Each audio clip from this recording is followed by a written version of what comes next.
Muy buenos días, bienvenidos a este tiempo de reflexión bíblica en el cual estamos hablando de la epístola de Pablo a los Colosenses.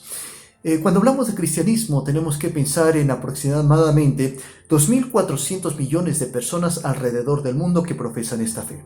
Y lo hacen en diferentes religiones, las iglesias ortodoxas rusas y griegas, o la Iglesia Católica Romana o la Iglesia Protestante, o grupos que tienen como Jesucristo en el centro de su enseñanza, como la Iglesia de los Santos de los Últimos Días, los mormones, los Testigos de Jehová y muchas otras iglesias. Todas estas iglesias o todas estas comunidades y muchas más comunidades alrededor del mundo, se llaman entonces cristianas. Sin embargo, para Pablo, el cristianismo va mucho más allá que solamente un título.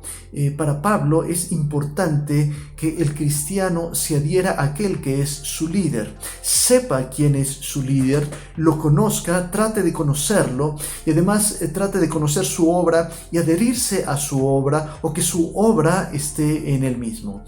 Entonces estos son los cristianos, los que verdaderamente se han adentrado en este mensaje.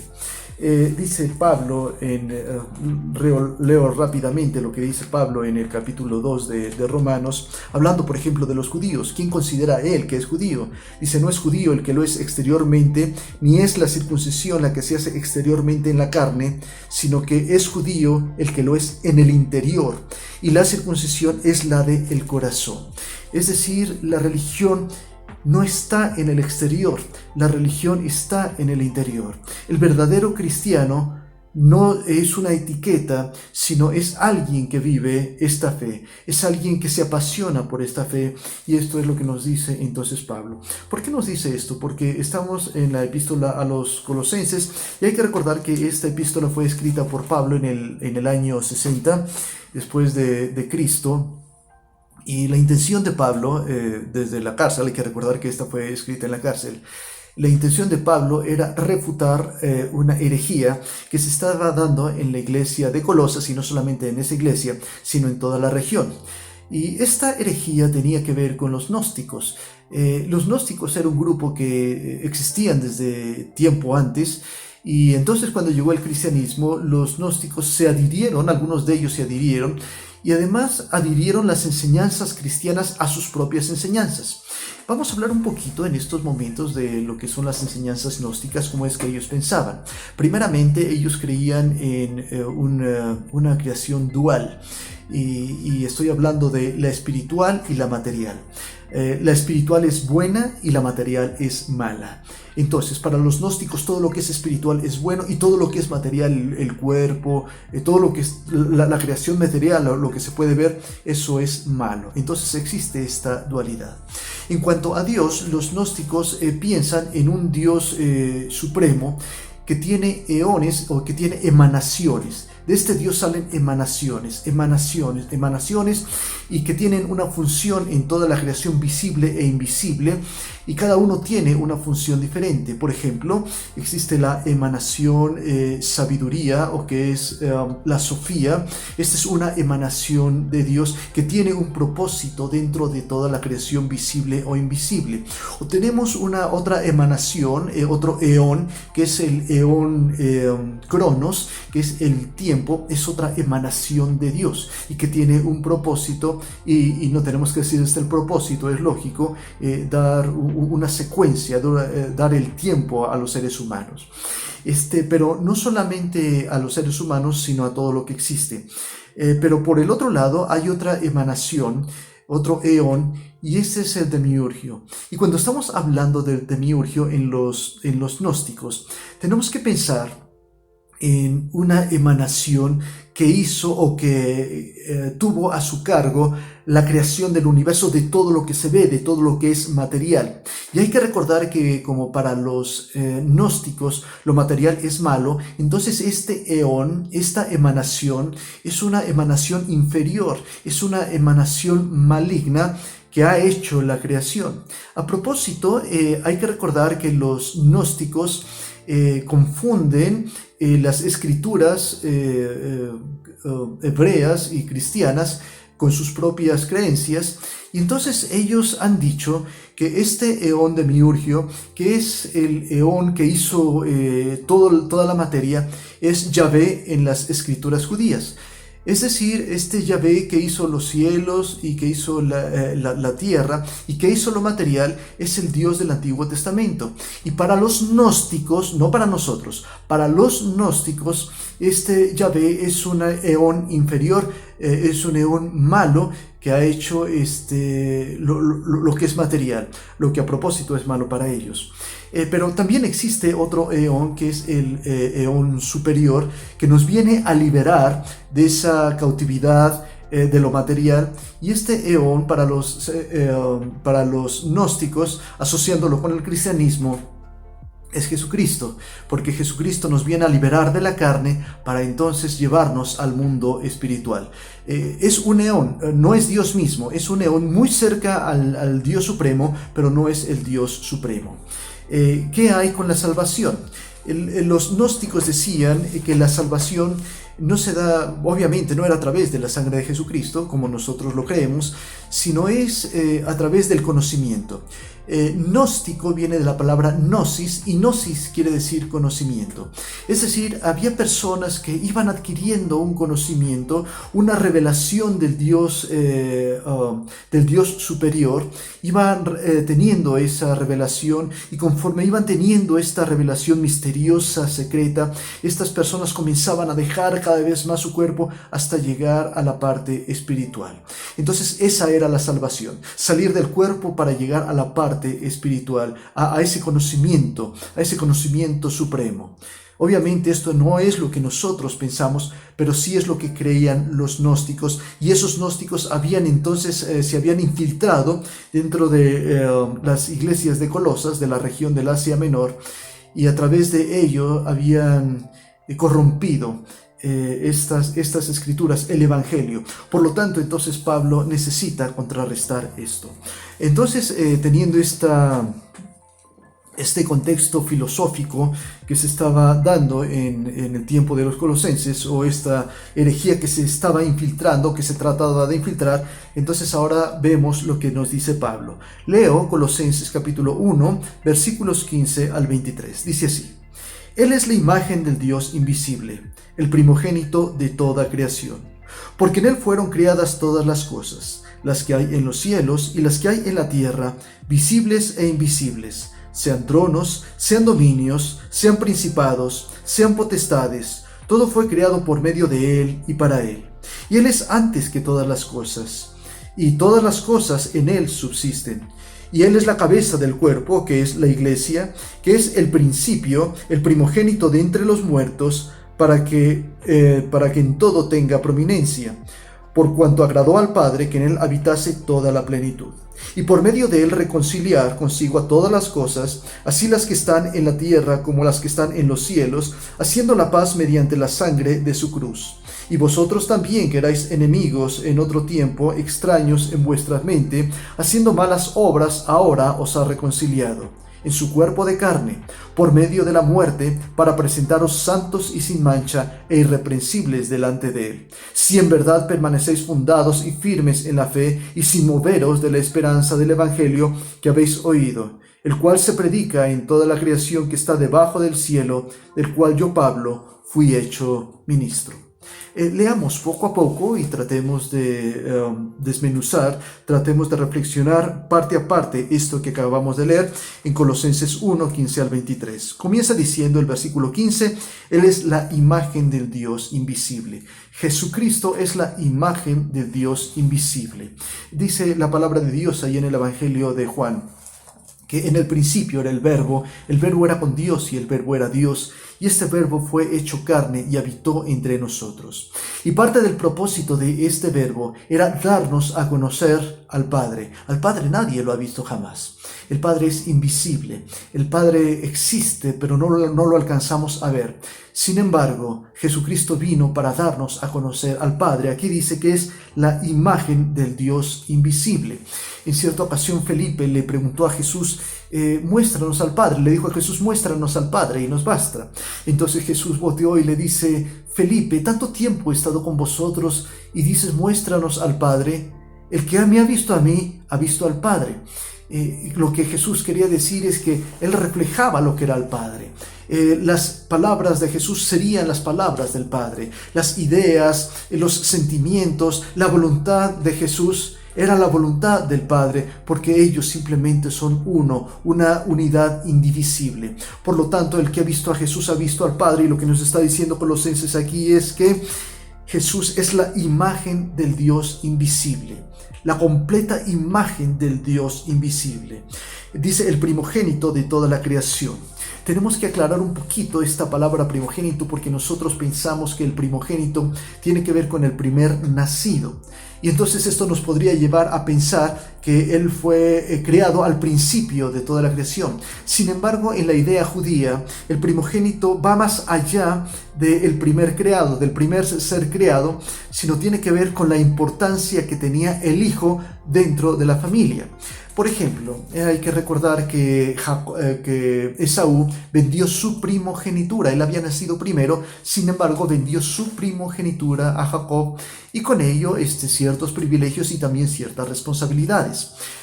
Jacob después tiene 12 hijos, y el primogénito es Rubén. El primogénito por nacimiento sería Rubén. Sin embargo, el libro de Crónicas, capítulo 5, nos dice que el principal o el primogénito llegó a ser José de entre los hermanos. Y hay que recordar que José es el penúltimo de todos los hermanos. Por lo tanto, el primogénito en la mente judía no tiene que ver necesariamente con el primero que nace, sino con el principal. Y lo que nos está diciendo aquí Pablo es que Él es el principal de toda la creación. ¿Por qué es el principal de la creación? Más adelante, el versículo 16 comienza con un porque, y ese porque nos va a asociar lo que vimos en el versículo 15 con el versículo 16. Entonces dice, Él es el primogénito de la creación porque en Él fueron creadas todas las cosas, las que hay en los cielos, los que hay en la tierra, visibles e invisibles, sean tronos, sean dominios, sean principados, sean potestades. Todo fue creado por medio de Él y para Él. Y Él es antes de todas las cosas, y todas las cosas en Él subsisten. Lo que nos está diciendo aquí, una vez más, es que Él es creador de todas las cosas, lo que es visible y lo que es invisible. Sean tronos, sean dominios, sean principados, sean potestades, todo fue creado por medio de Él y además para Él. Es decir, Él es el que domina toda la creación. En este sentido, Jesucristo es el primogénito de la creación, es el centro de la creación, es el creador de todo lo que existe, y no solamente se refiere a la parte, a la creación material, sino la inmaterial. Por eso entonces está diciendo, sean tronos, sean dominios, sean principados, sean potestades, todo fue creado por medio de Él y para Él. Porque los gnósticos pensaban que había niveles espirituales de ese Dios que emanaba diversos pequeños dioses, y esos pequeños dioses formaban escala, una línea de lo más bajo hasta lo más alto, y eran seres espirituales que podrían ser también ángeles o pudieran ser otro tipo de seres que nosotros no conocemos. Sin embargo, aquí lo que dice es que Jesucristo es el creador, sean principados, sean tronos, sean principados, sean potestades, todo fue creado por medio de Él. ¿Quién es el creador de todo esto? ¿Quién es el creador de todo lo visible o lo invisible? Jesucristo es el creador. Esto es lo que nos está diciendo el apóstol Pablo, y con esto está tratando de contrarrestar estas ideas gnósticas de que lo material era malo. Jesús crea lo inmaterial, crea a los seres inmateriales, pero también crea lo material. A diferencia de lo que decían los gnósticos, que lo material había sido creado por Yahvé. No, aquí lo que nos está diciendo claramente es que Jesucristo es el creador de todo lo visible y todo lo invisible. sea lo que sea. Él es creador de todo y además dice que Él es antes de todas las cosas y además Él sustenta todas las cosas. Tiene el poder para sustentar todas las cosas. Antes que todas las cosas. Ya hemos dicho aquel versículo de Juan, en el principio era el Verbo, y el Verbo era con Dios, y el Verbo era Dios. Y cuando habla del Verbo, está hablando del mismo Hijo de Dios. Está hablando de Jesucristo. Él era desde el principio, pero no el principio que nosotros tenemos en la mente, porque nuestra mente trabaja con la temporalidad, trabaja con algo que inicia pero también que termina, pero siempre trabaja con límites, siempre esos límites, porque nuestra cabeza, nuestro cerebro está hecho de esta manera. Sin embargo, cuando hablamos del principio, en el caso de Dios, tenemos que estar pensando en un principio eterno, en un principio que no inició, un principio que no tuvo un comienzo, sino un principio eterno. Y además el final tampoco termina, sino es un final eterno. Entonces Jesucristo ha existido siempre, todo el tiempo ha existido, desde antes de la fundación del mundo ha coexistido con el Padre y con el Espíritu Santo, según lo que nos dice la palabra de Dios y en lo cual nosotros creemos, diferente a lo que decían entonces los gnósticos. Y entonces Jesucristo es el creador de todo lo que existe, de todo lo material y de todo lo inmaterial, diciéndole entonces a este grupo, lo inmaterial no es malo. Y efectivamente lo inmaterial no es malo, lo material no es malo, no siempre es malo. Hay cosas bellas en lo material, la creación también es bella y todo eso lo hizo Dios y lo hizo para el sustento del ser humano. Entonces dice que Él es antes de todas las cosas y además todas las cosas en Él subsisten. Y sigue diciendo el versículo 18, y Él es la cabeza del cuerpo que es la iglesia, el que es principio, el primogénito de los muertos, para que en todo tenga preeminencia, por cuanto agradó al Padre que en Él habitase toda la plenitud. Él es la cabeza del cuerpo que es la iglesia. Él dice, la iglesia obedece. Él es no solamente el principal de la creación, no solamente es el primogénito de la creación, no solamente es el dueño de la creación, no solamente es esto, sino que además de esto es el principal de la iglesia.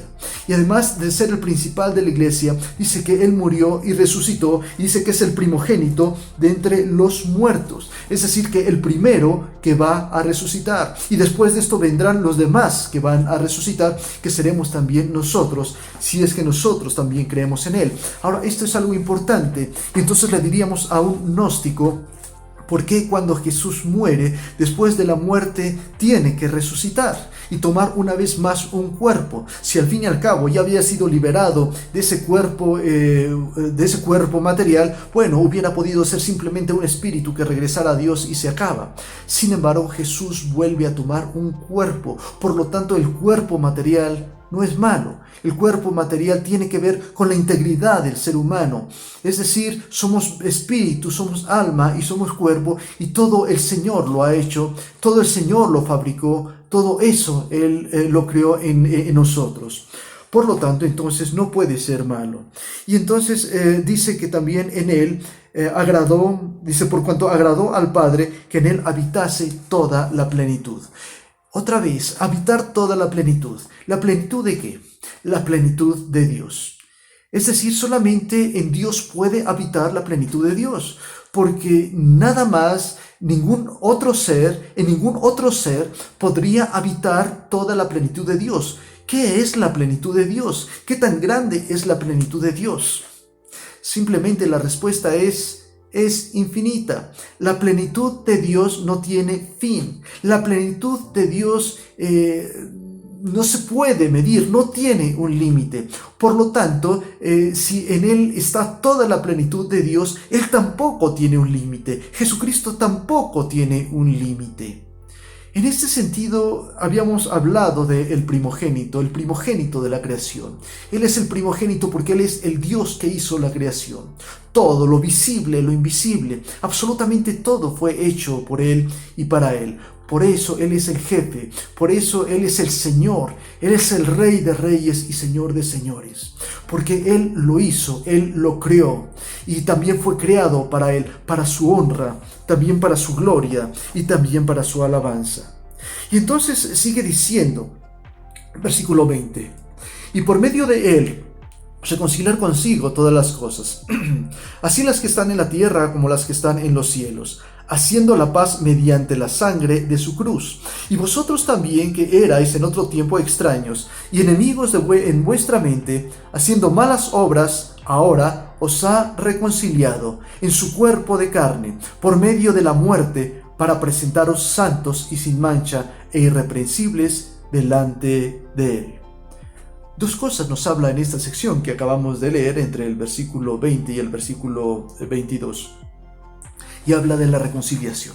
Varias veces habla de la reconciliación. Y comienza diciendo, por medio de Él reconciliar consigo todas las cosas que están en la tierra como las que están en los cielos, haciendo la paz. Reconciliar es para tener paz. Es decir, cuando tenemos guerra con alguien, cuando estamos enemistados con alguien, necesitamos ser reconciliados para tener paz con esta persona.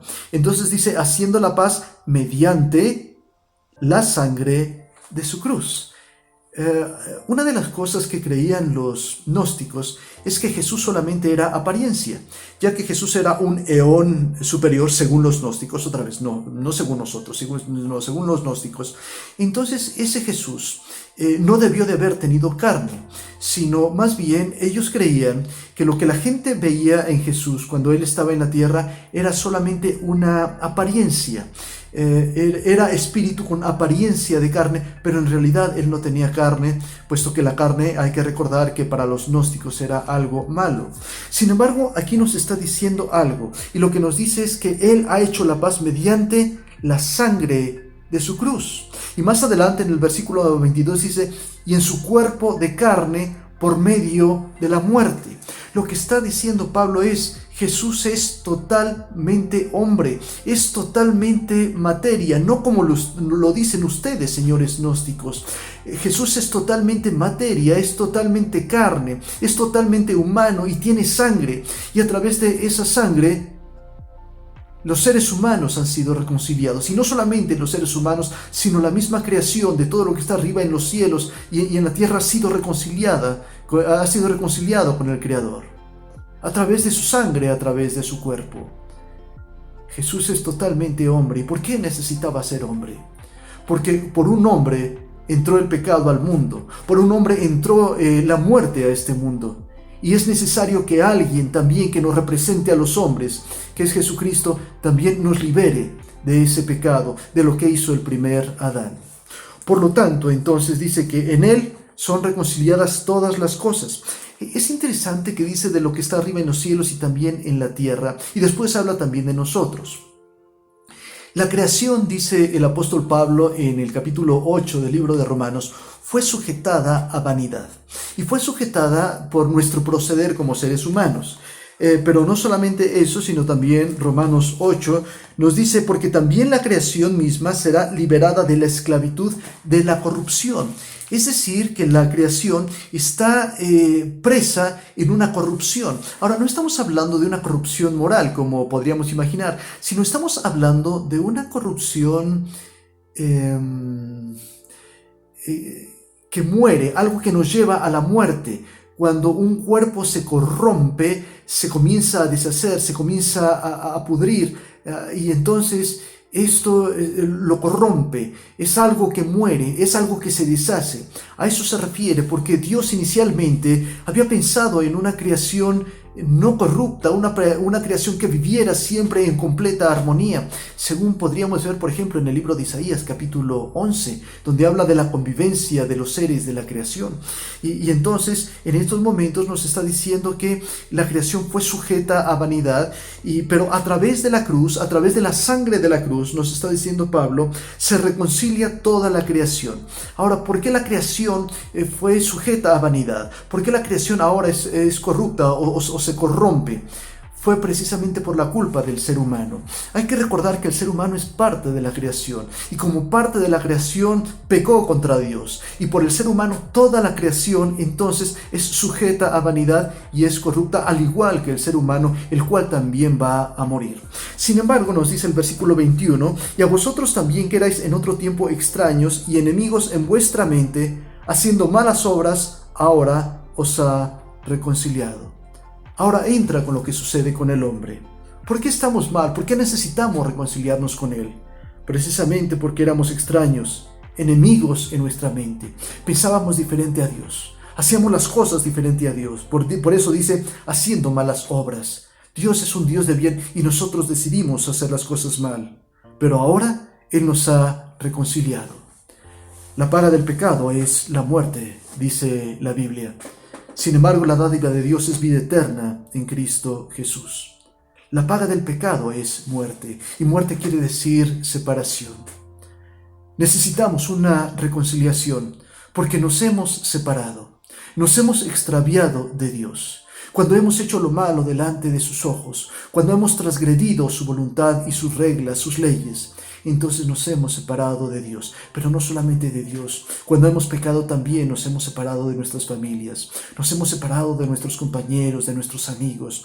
Nos hemos separado de muchas personas. Cuando pecamos, entonces el ser humano queda aislado. Cuando el ser humano peca, queda aislado, queda solo, queda en un abandono total. Y nada hay peor para el ser humano que ese abandono, porque entonces viene la desesperación, entonces viene la soledad, y viene aquello que tantas personas pueden sentir cuando ni está Dios, ni está el ser humano, el semejante cerca de Él.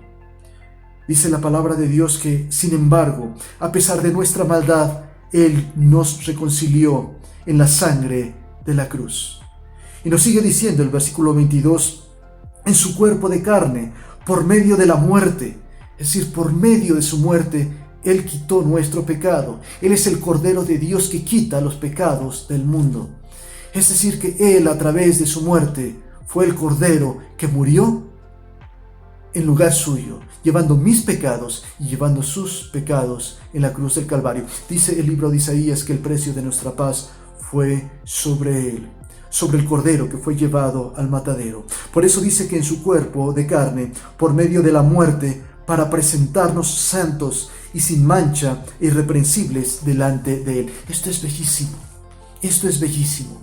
¿Sabe que en estos momentos usted está siendo presentado o presentada por Jesucristo ante su Padre como un ser perfecto, como un ser sin mancha, como un ser santo, como un ser irreprensible?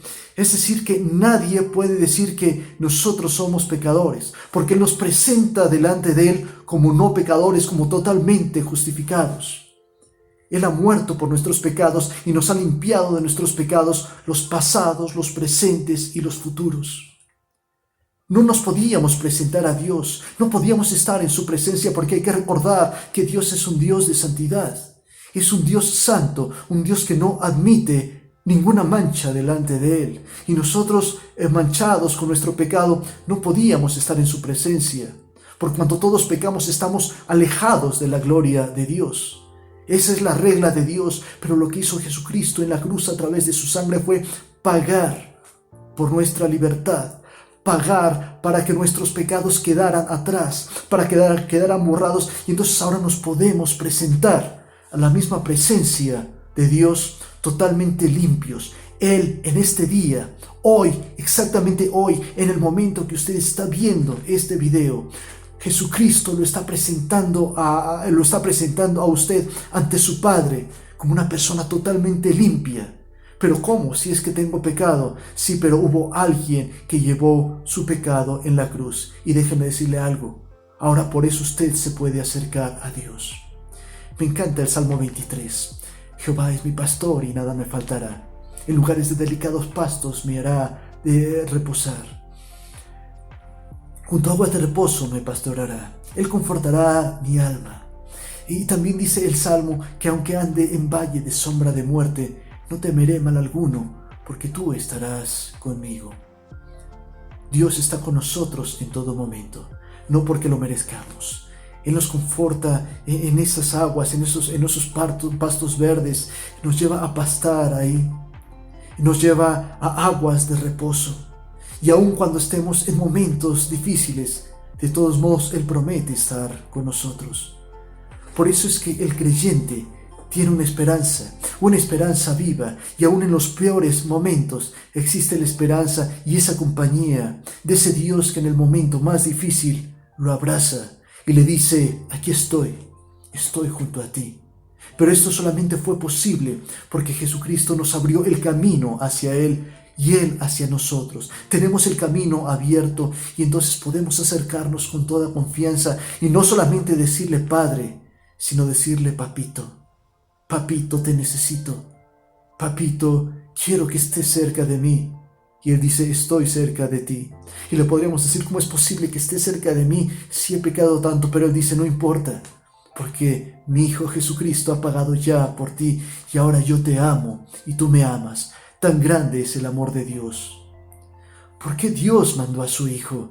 Porque lo amaba a usted, porque me amaba a mí, porque se quería acercar a usted, porque sabía que usted lo necesitaba también a Él. Y Él, cual Padre amoroso, lo abraza, porque en Él solamente hay amor. Por eso es lo que nos dice: hemos sido reconciliados.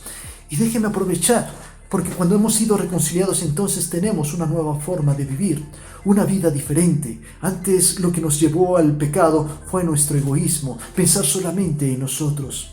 Pero ahora las cosas son diferentes, porque cuando Él es nuestro Señor, Él nos enseña algo diferente: no a vivir en el egoísmo, sino a vivir en el amor. Y cuando vivimos en el amor, es posible entonces no solamente reconciliarnos con Dios, sino reconciliarnos con nuestros padres, reconciliarnos con nuestra esposa, nuestro esposo, reconciliarnos con nuestros seres queridos.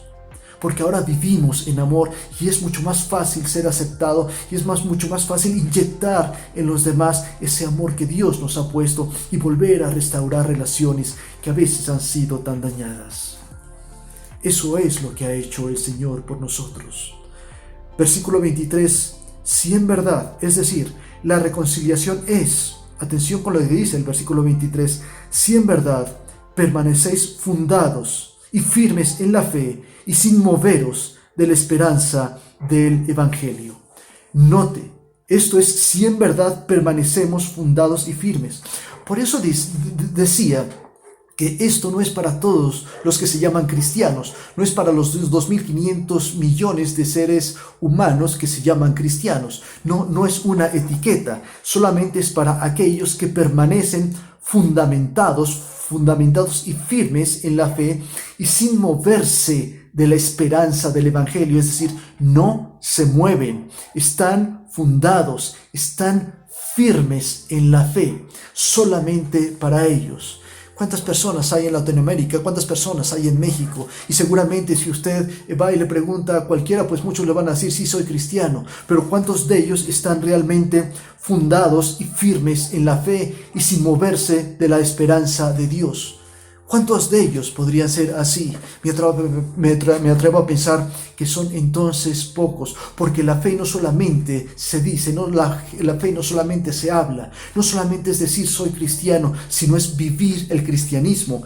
Vivir el cristianismo, eso es permanecer fundados y firmes en la fe y sin moverse. ¿Cómo se demuestra la fe? Dice Santiago. La fe sin obras es muerta.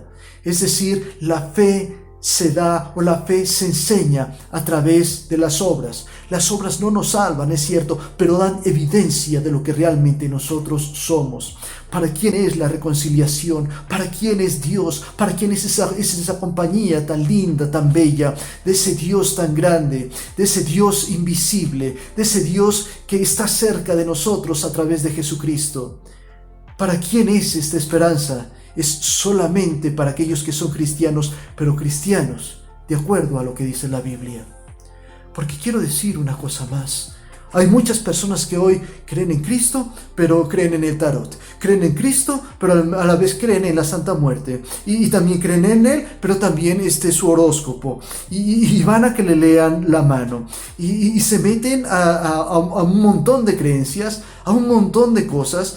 Y entonces comienzan a corromper, igual que lo que estaba pasando en la iglesia de Colosas. Es decir, sí, puedes creer en Cristo y puedes creerlo de muchas maneras y además lo puedes creer muy a tu manera. Y eso sería el problema. ¿Por qué existe la Santa Muerte? Bueno, a alguien se le ocurrió la Santa Muerte porque era una forma de manipular la religión. Quiero seguir haciendo las cosas, quiero seguir haciendo lo que me viene en gana, pero al mismo tiempo, ahí está Cristo, ahí está el Padre, ahí está la Trinidad y por cualquier cosa también ahí está la Santa Muerte. Es decir, hay muchas personas y hay muchas creencias en las que hay hechicería y hay Cristo también. En las que hay magia y también ahí está Cristo. Ahí están los colgillos, ahí están los crucifijos, ahí en los lugares donde se hacen este tipo de rituales. A ver, ¿quién es Cristo?